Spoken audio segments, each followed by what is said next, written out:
You've made the decision, you've stopped texting, you've gone quiet, you've chosen yourself. And now you're wondering what happens next? When you go no contact with someone who's emotionally avoidant, a lot happens, but not always in the way you expect.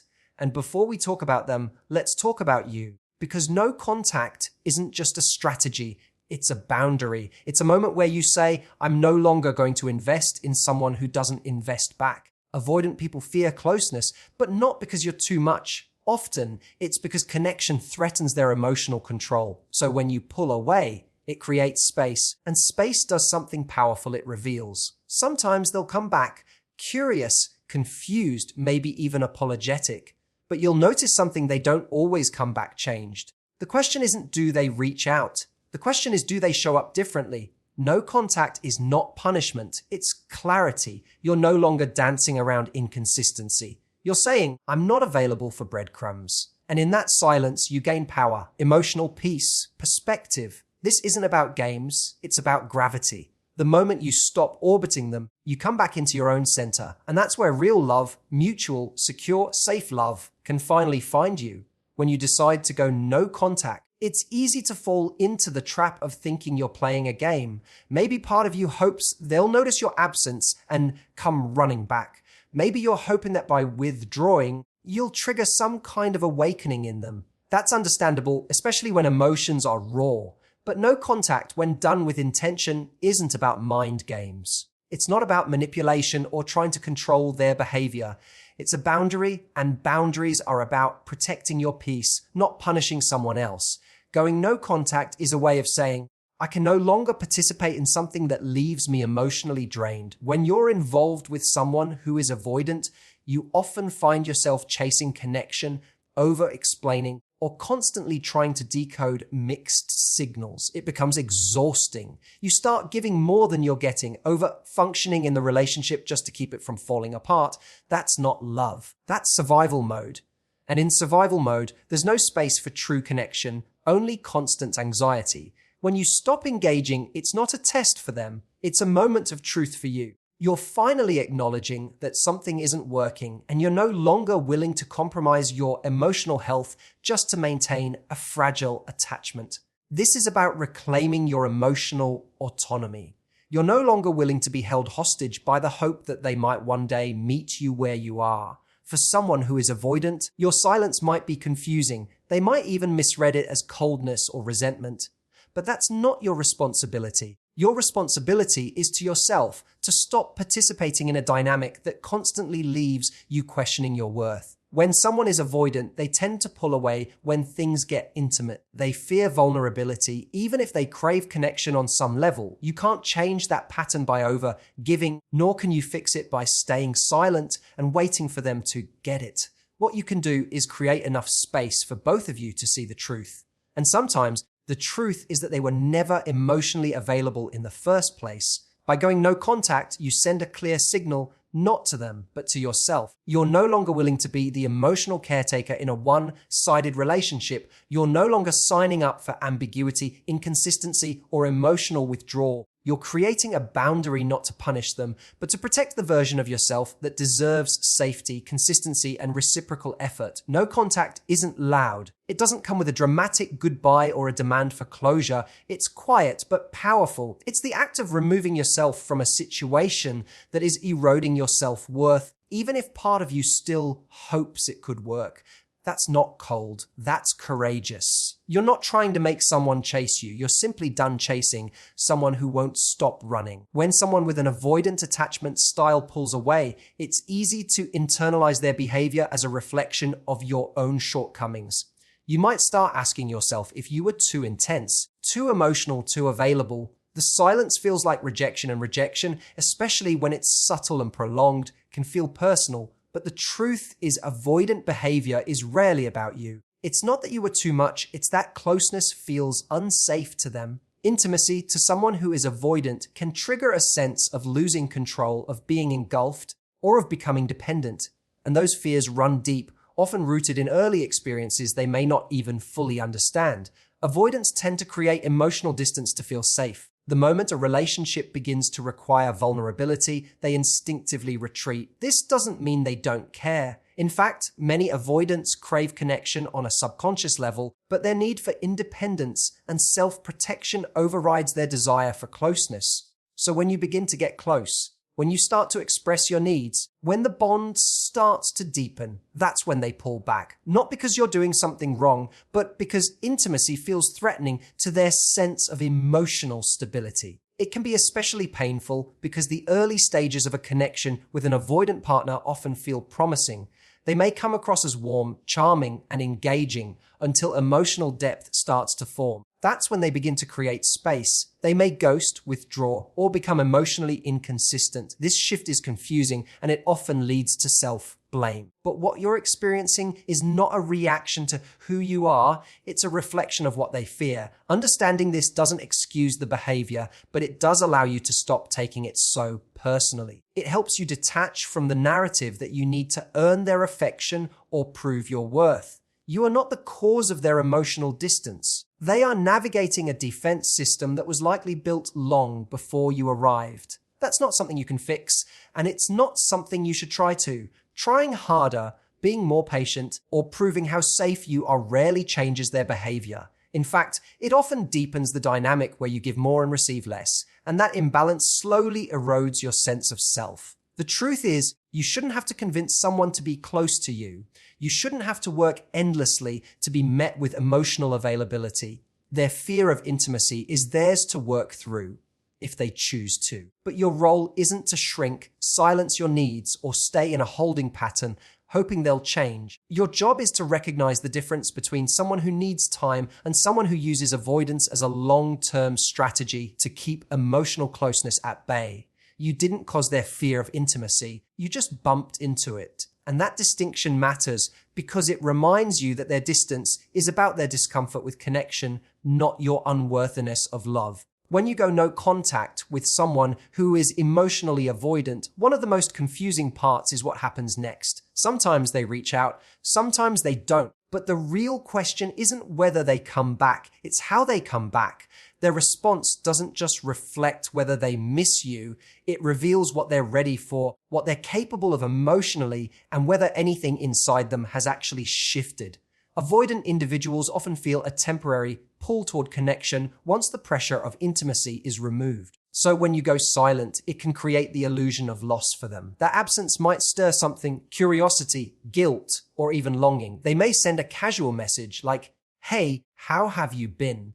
or react to one of your social media stories. It might seem like a breakthrough, like a turning point where they're finally realizing your value. But be careful not to confuse a reaction to silence with real emotional change. It's easy to get excited by their return, especially after you've spent so much time trying to make things work. But the question that matters most is, have they truly changed, or are they simply uncomfortable with your absence?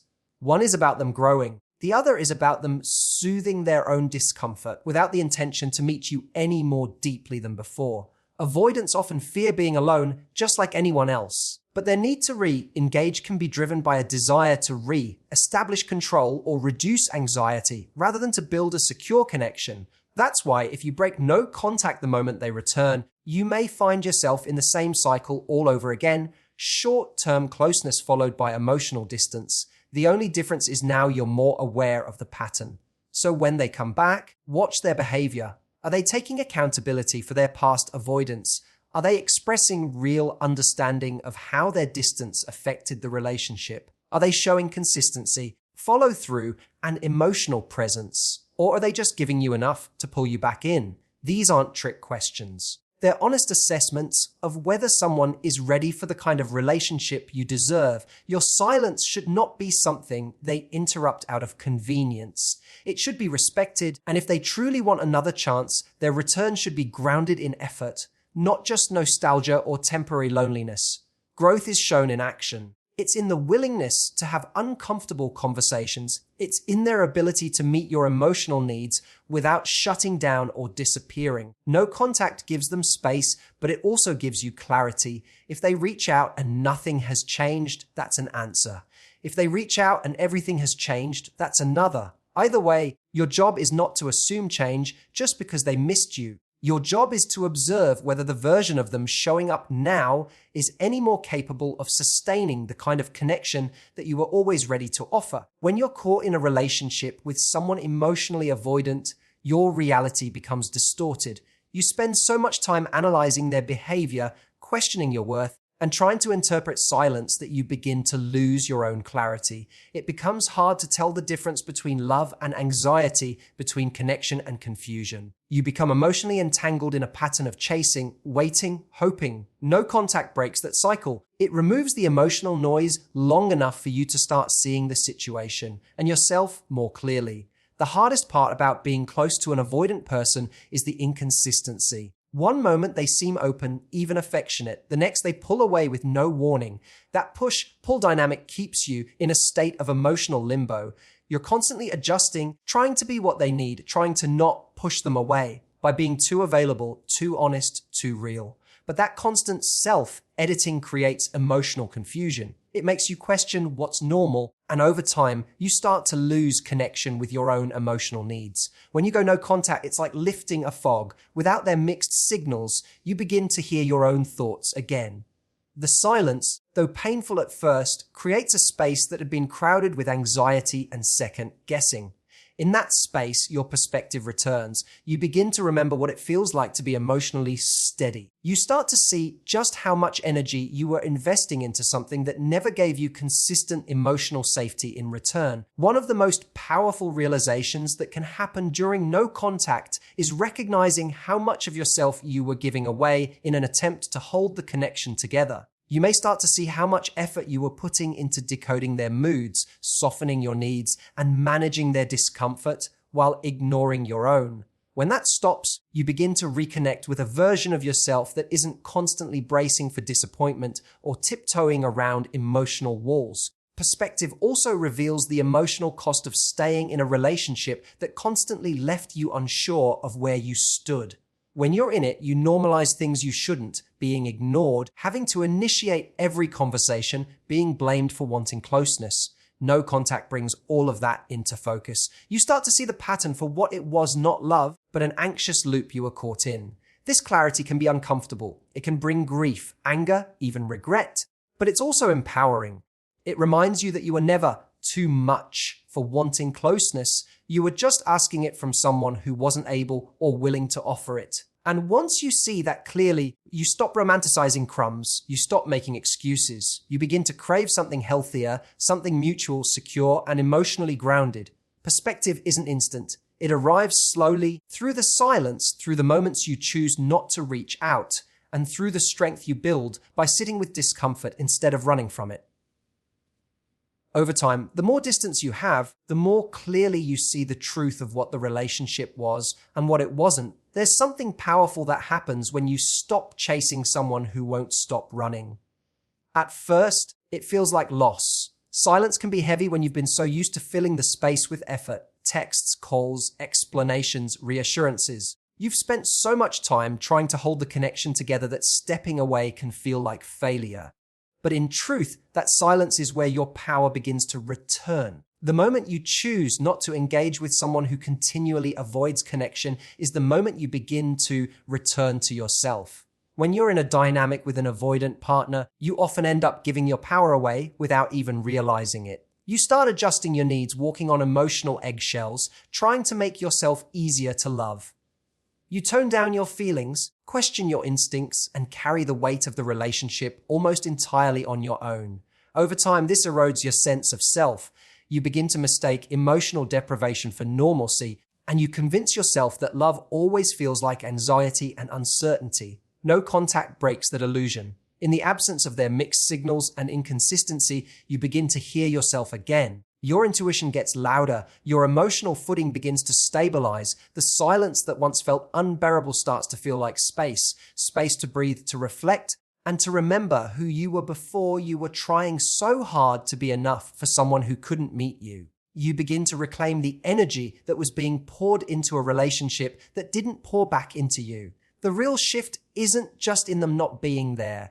It's in you no longer needing them to be. When you stop seeking validation from someone who constantly withholds it, you start looking inward, and what you often find is that your desire for love was never the problem. The problem was settling for the illusion of love, hoping that if you just stayed patient enough, small enough, or quiet enough, they would finally choose you. But love that is real doesn't need to be earned through silence. It's offered freely with presence and consistency. Reclaiming your power isn't loud or dramatic. It's subtle. It's in choosing not to send that message. It's in resisting the urge to check their social media. It's in sitting with discomfort instead of rushing to fix it by re-engaging. With each quiet choice, you strengthen your sense of self. You learn that peace is better than potential. You stop romanticizing emotional distance and start demanding emotional safety. And maybe most importantly, you stop outsourcing your sense of worth to someone else's ability to recognize it. You begin to understand that your value isn't diminished by someone's inability to see it. In the silence of no contact, you come home to yourself, not because they came back, because you did. You stopped waiting to be chosen and started choosing yourself. And that is where your real power lies. So what really happens when you go no contact with someone who's avoidant? You stop living in reaction to someone else's fear. You stop waiting for potential to turn into presence. You stop negotiating your needs for crumbs of connection. You start seeing clearly. You start reclaiming your energy. You start choosing yourself not out of bitterness, but out of clarity. It's not easy. It's not comfortable. And at times, it might even feel like you're losing. But in reality, you're winning something far more important: peace, power, and emotional alignment. Going no contact isn't about shutting the door on love. It's about opening the door to the kind of love that can actually walk through. Love that shows up. Love that stays. Love that doesn't run when things get real. So if you're in that space right now, hurting, second guessing, wondering if you did the right thing, take a breath. You're not weak for caring. You're strong for letting go of what never really held you. Thank you for being here, for listening, for choosing your heart even when it's hard. You deserve a connection that doesn't make you question your worth. You deserve someone who doesn't avoid intimacy but meets it with you. And most importantly, you deserve the love you were always willing to give. Take care of yourself. You're doing better than you think. Thank you for listening. Goodbye for now.